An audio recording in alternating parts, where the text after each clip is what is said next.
प्रिय भैया बहनों, आज हम सभी कक्षा अष्टम सामाजिक विषय के अंतर्गत इतिहास में पाठ 3 की चर्चा करेंगे और उसमें देखेंगे कि कंपनी ने आगे क्या किया। हमने देखा कि कंपनी आई, कंपनी का विस्तार कैसे हुआ, कंपनी का शासन कैसे चला। अब हम देखेंगे कि कंपनी का ग्रामीण क्षेत्रों पर शासन कैसे चला। पाठ 3 है, इसका नाम है ग्रामीण क्षेत्र पर शासन चलाना।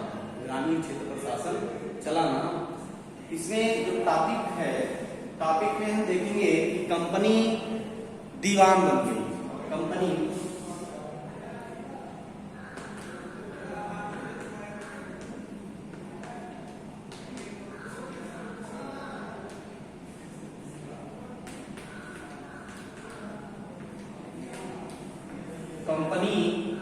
दीवान बन गई। कंपनी दीवान कैसे बनती है इसके बारे में देखेंगे कि ईस्ट इंडिया कंपनी ने धीरे धीरे अपना विस्तार, अपना फैलाव पूरे क्षेत्र पे करने लगी। लेकिन 12 अगस्त 1765 को ईस्ट इंडिया कंपनी, जो मूलतः व्यापारिक कंपनी थी, उसको जो बंगाल के नवाब थे उस समय के, बंगाल के नवाब ने कंपनी को दीवान बना दिया, बंगाल का दीवान बना दिया। और जब कंपनी का दीवान बना दिया तो इस बात की पूरी संभावना यह थी कि ये घटना जो थी मुट्ठी भर अंग्रेजों और हिंदुस्तानियों की मौजूदगी में रॉबर्ट क्लाइव, जो कि उस समय कंपनी का हेड हुआ करता था, रॉबर्ट क्लाइव के नेतृत्व में सारा कार्य बाहर चलता था, एक तंबू में घटी। मतलब ये जो कंपनी दीवान बनी, इस दीवानी को देने की बात आई, उसमें एक तंबू में ये फैसला लिया गया कि हम कंपनी को बंगाल का दीवान बनाते हैं। यानी दीवान पूरे बंगाल के क्षेत्र पे जो राजस्व वसूली होगी वह कंपनी के द्वारा होगी और जो शासन व्यवस्था चलेगी वहां की वो कंपनी के द्वारा ही चलेगी। आपकी किताब में जब आप पढ़ेंगे तो उसमें चित्र दिया हुआ है और चित्र के माध्यम से समझ सकते हैं कि वह तंबू तो था, लेकिन जो बैठक उसमें हुई थी, उस बैठक में ऐसा लगता है कि एक सभा के तौर पे हुई थी। एक सभा जिस प्रकार से होता है कि सबको बुला करके और सर्वसम्मति से कंपनी को बंगाल का दीवान बना दिया गया। दीवान के तौर पर कंपनी अपने नियंत्रण वाले भूभाग पर के आर्थिक मामलों की मुख्य शासक बन गई। आप जानते हैं कि दीवानी का मतलब ये होता है कि किसी भी क्षेत्र पे जो आर्थिक मामले होते हैं, यानी लेन देन, व्यापार के, कर वसूली के, वो सारे कामों का जिम्मा उस संस्था या उस व्यक्ति के अधीन आ जाता है जिस व्यक्ति को जिम्मेदारी सौंपी जाती है। इसलिए बंगाल के नवाब ने इसको सौंप दिया कंपनी को, ठीक है। और कंपनी को सौंपने के बाद वो क्या हो गया, आर्थिक मामलों की देखभाल करने वाली मुख्य शासक बन गई। और जब उसे अपनी जमीन पर शासन चलाने और आमदनी को व्यवस्थित करने का रास्ता ढूंढना था। अब क्या करना था उसको, कंपनी को चलाने के लिए और आमदनी को व्यवस्थित करने के लिए कंपनी को रास्ता ढूंढना था। इसके लिए उसे एक ऐसा रास्ता बनाना था कि जिससे कंपनी के बढ़ते खर्चों को पूरा कर सके। जैसे जब कंपनी का फैला हुआ तो उसके खर्चे भी बढ़ने लगे और खर्चे बढ़ने के साथ कंपनी ये सोचने लगी कि जो हमारे खर्च बढ़ रहे हैं उसको हम किस प्रकार से मैनेज करें, किस प्रकार से व्यवस्थित करें कि आने वाले समय में हम एक बैकबोन या मेन पावर के रूप में बंगाल पे शासन कर सकें। मोटिव तो कुछ और था कंपनी का कि हम किस प्रकार से पूरी सत्ता व्यवस्था पे काबिज हो जाए। जैसा कि हम लोग पिछले कक्षा में भी हम लोग पढ़े, पिछले अध्याय में भी हम लोग पढ़े। और इसके लिए वो क्या करे, आमदनी जुटाई जा सके। व्यापारिक कंपनी के नाते उसे यह ख्याल भी रखना था कि वो अपनी जरूरत की चीजें खरीदती रहे और बेचती रहे। भाई वो एक व्यापारिक कंपनी थी और व्यापारिक कंपनी होने के नाते उसकी ये मूलभूत आवश्यकता थी कि हम अपनी चीजों को बेच भी सकें और अपनी जरूरत की चीजों को खरीद भी सकें। समय के साथ कंपनी को यह भी समझ में आने लगा कि उसे सावधानी के साथ आगे भी बढ़ना है। अगर थोड़ी सी भी असावधानी हुई तो उसके लिए खतरा बढ़ सकता है। बाहरी ताकत होने की वजह से उसे उन लोगों को भी शांत रखना था जो गांव देहात में पहले शासन चला चुके थे और जिनके पास अभी भी काफी ताकत और सम्मान था। यानी कि हम कहीं पर भी जाते हैं तो आप जानते हैं कि वहां पे कुछ ऐसे भी व्यक्ति होते हैं जो शक्तिशाली होते हैं, वह किसी की बात को आसानी से नहीं मानते हैं। तो कंपनी क्या अपनी कूटनीतिक चाल से उनको शांत भी रखना था और काम भी करना था, तो उनको अपने फेवर में भी लेना था और उनका भी सम्मान करना था। ऐसे लोग जो स्थानीय सत्ता में रह चुके थे उन्हें नियंत्रित करना तो जरूरी था, लेकिन उन्हें खत्म नहीं किया जा सकता था। मतलब ऐसे भी लोग थे कि जिनको नियंत्रित भी रखना था, लेकिन एक कंडीशन और था कि उनको खत्म भी नहीं, उनको हटा भी नहीं सकते थे, आप समाप्त भी नहीं कर सकते थे। ऐसा भी कंपनी को देखना था। यह काम कैसे हो, अब यह प्रश्न था कंपनी के सामने कि यह काम कैसे हो। तो हम इस अध्याय में यही देखेंगे कि कंपनी ने ग्रामीण इलाकों में उपनिवेश कैसे बनाया। अपना उपनिवेश का मतलब कि जहां पे हम अपने व्यापारिक क्षेत्र को बढ़ा करके अपने व्यापार को समृद्ध करते हैं। आय के संसाधन कैसे जुटाया जाए, या हम इसमें चर्चा करेंगे कि आय के संसाधन कैसे जुटाया जाए। कंपनी को भी ये सोचना था, इसके बारे में चर्चा करेंगे। लोगों के अधिकार को किस तरह तय किए और मनमाफिक फसलों की खेती कैसे कराई जाए, इसके बारे में भी हम लोग चर्चा करेंगे। तो सबसे पहले आते हैं कंपनी की आमदनी। इसमें हम जो चर्चा करेंगे कंपनी की आमदनी के बारे में।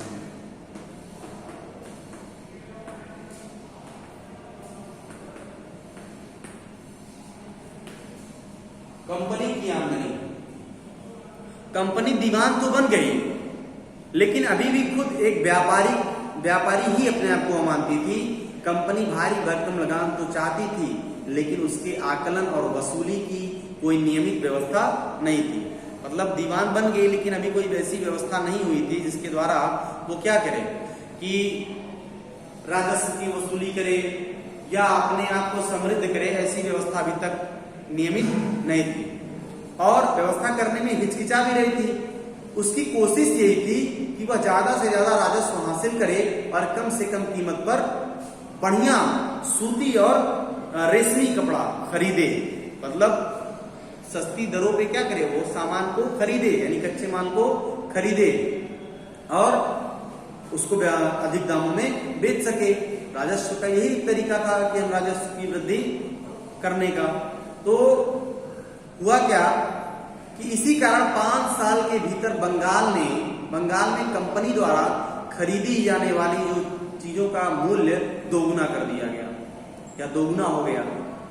1865 से, यानी जो दीवान बनाया गया, कब बनाया गया? 12 अगस्त 1765 को। कंपनी को जो दीवान बनाया गया 12 अगस्त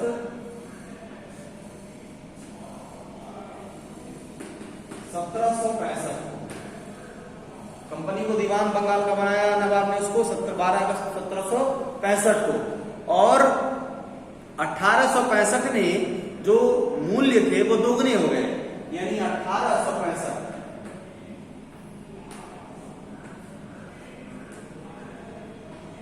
यानी 100 वर्षों का शासन।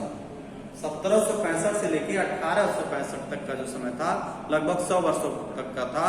और उतने में जो मूल्य थे वह सारी वस्तुओं के मूल्य क्या हो गए? दोगुने हो गए। 1865 से पहले कंपनी ब्रिटेन में सोने और चांदी का आयात करती थी और इन चीजों के बदले सामान खरीदती थी।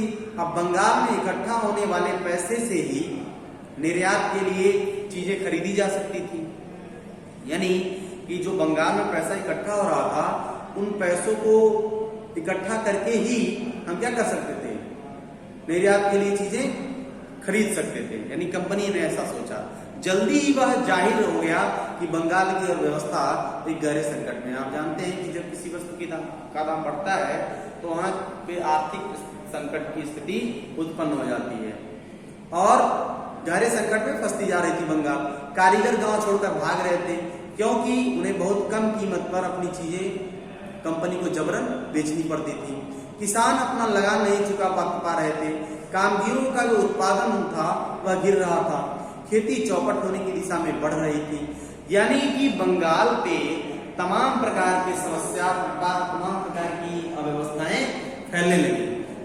अब कंपनी के सामने एक विकट स्थिति यह उत्पन्न हो गई कि इस सभी व्यवस्थाओं को व्यवस्थित कैसे करें। लेकिन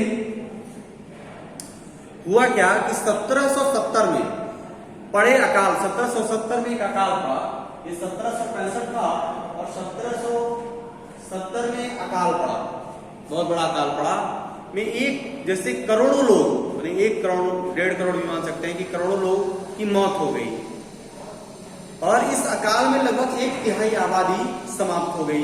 यानी जितनी आबादी थी उसकी 1/3 आबादी क्या हो गई, समाप्त हो गई। अब समस्या क्या है कि अगर अर्थव्यवस्था में संकट थी तो कंपनी अपनी राजस्व आय के बारे में आश्वस्त रह सकती थी। कंपनी के ज्यादातर अफसरों को यह लगने लगा कि जमीन में निवेश करना और खेती में सुधार लाना जरूरी है। यानी इसमें एक पॉइंट क्या बनता है कि खेती में सुधार। कंपनी ने क्या सोचा कि अब हम जो मूलभूत चीजें हैं उसको करके, यानी कंपनी की आमदनी कैसे बढ़ी कि पहला खेती में सुधार, अकाल के बाद खेती में सुधार। कंपनी ने सोचा कि यदि हमको बंगाल की अर्थव्यवस्था को नियंत्रित करना है, मैनेज करना है, उसको व्यवस्थित ढंग से चलाना है तो उसके लिए हमको खेती करना, खेती में सुधार लाना आवश्यक है। यह काम किस तरह किया जा सकता था, इस सवाल पर 2 दशकों तक बहस चलती रही। 2 दशक का मतलब 20 वर्षों तक, यानी 20 वर्षों तक बहस चलती रही। इस व्यवस्था को नियंत्रित या इस व्यवस्था को किस तरह हम सही ढंग से सुव्यवस्थित करें कि कंपनी की आमदनी में बढ़ोतरी हो सके। आखिरकार कंपनी ने 1793 में, यानी 1770 में अकाल पड़ता है और 1793 यानी कितने वर्षों का हुआ, यहाँ पे 5 साल का गैप हुआ, 5 साल में अकाल आए और 93 यानी 23 वर्षों में आखिरकार कंपनी ने क्या किया, अस्थायी बंदोबस्त लागू किया। यहाँ एक प्रश्न आता है कि स्थायी बंदोबस्त कब लागू हुआ और किसके शासनकाल में हुआ। तो स्थायी बंदोबस्त 1793 में लॉर्ड क्लाइव बंगाल में स्थायी बंदोबस्त की जो शुरुआत हुई वो 1793 में कब हुई, लॉर्ड क्लाइव के समय में। इस बंदोबस्त की शर्तों के हिसाब से, उसमें जो शर्त रखी गई उसके हिसाब से राजाओं और तालुकदारों को जमींदार के रूप में मान्यता दी गई। स्थायी बंदोबस्त का क्या मतलब है, अस्थाई मतलब पूरी तरीके से किसी व्यक्ति को जमीन दे देना, ठीक है, या उस रियासत का मालिक बना देना, उसको कहते हैं अस्थाई बंदोबस्त। राजाओं और जो उसके तालुकदार थे उसको जमींदार के रूप में मान्यता दी गई। उन्हें किसानों से लगान वसूलने और कंपनी को राजस्व चुकाने का जिम्मा सौंपा गया। यानी अब व्यवस्था बदल गई, कंपनी स्वयं राजस्व की वसूली नहीं करेगी, कंपनी के राजस्व की वसूली कौन करेगा, तो जो वहां के राजा नियुक्त होते थे और जो उसके तालुकदार थे उनको ये जिम्मा सौंपा गया। उनकी ओर से चुकाई जाने वाली राशि अस्थायी रूप से तय कर दी गई। मतलब कि अब ये नहीं किया गया कि हर माह हर वर्ष उनके करों में बढ़ोतरी की जाए या उसको घटाया जाए। ये तय कर दिया गया कि आपको इतने राजस्व कंपनी को देना है। उनकी ओर से चुकाई जाने वाली जो राशि थी उसको क्या करेंगे, तय कर दी गई। इसका मतलब ये हुआ कि भविष्य में कभी भी इसमें इजाफा नहीं किया जाएगा। अंग्रेजों को लगता था कि इसमें उन्हें नियमित रूप से राजस्व मिलता रहेगा और जमींदारों को जमीन में सुधार के लिए खर्च को प्रोत्साहन मिलेगा। यानी इससे 2 चीजें निष्कर्ष हुई कि अंग्रेजों को लगा कि इससे तो हमारा राजस्व मिलता रहेगा और हमारे राजस्व में कमी नहीं आएगी। दूसरी चीज कि जब हम जमीन को जमींदारों को दे देंगे तो उससे क्या होगा कि जो जमीन की गुणवत्ता थी वो बनी रहेगी और उसका प्रोत्साहन भी उनको मिलता रहेगा। उन्हें ये लगता था क्योंकि राज्य की ओर से राजस्व की मांग बढ़ने वाली नहीं थी, भाई राजस्व का परिवर्तन नहीं होना था, इसलिए जमींदार बढ़ते उत्पादन के फायदे में रहेंगे। लेकिन इसमें भी समस्या आई। समस्या क्या आई कि स्थायी बंदोबस्त में भी एक समस्या पैदा कर दी कि कंपनी के अफसरों ने पाया कि अभी भी जमींदार जमीन में सुधार के लिए खर्च नहीं कर रहे थे। असल में कंपनी ने जो राजस्व तय किया वह इतना ज्यादा था कि उसे चुकाने में जमींदारों को भारी परेशानी हो रही थी। जो जमींदार राजस्व चुकाने में विफल हो जाता था उससे उसकी जमींदारी छीन ली जाती थी और बहुत सारी जमींदारियों को कंपनी बाकायदा नीलाम कर चुकी थी। समस्या क्या आई कि कर तो उन्होंने तय कर दिया, लेकिन कर तय करने की जो सीमा थी वह व्यक्ति की क्षमता के ऊपर थी, यानी उसकी उतनी क्षमता नहीं थी कि वह उतना कर दे सके, इतना अधिक तय कर दिया गया राजस्व। दूसरी चीज यह भी तय किया गया स्थायी बंदोबस्त में कि यदि कोई जमींदार जमींदारी का राजस्व नहीं दे रहा है तो उसकी जमीन को नीलाम कर दिया जाता था। ठीक, अब आगे की चर्चा हम आगे वीडियो में करेंगे। धन्यवाद।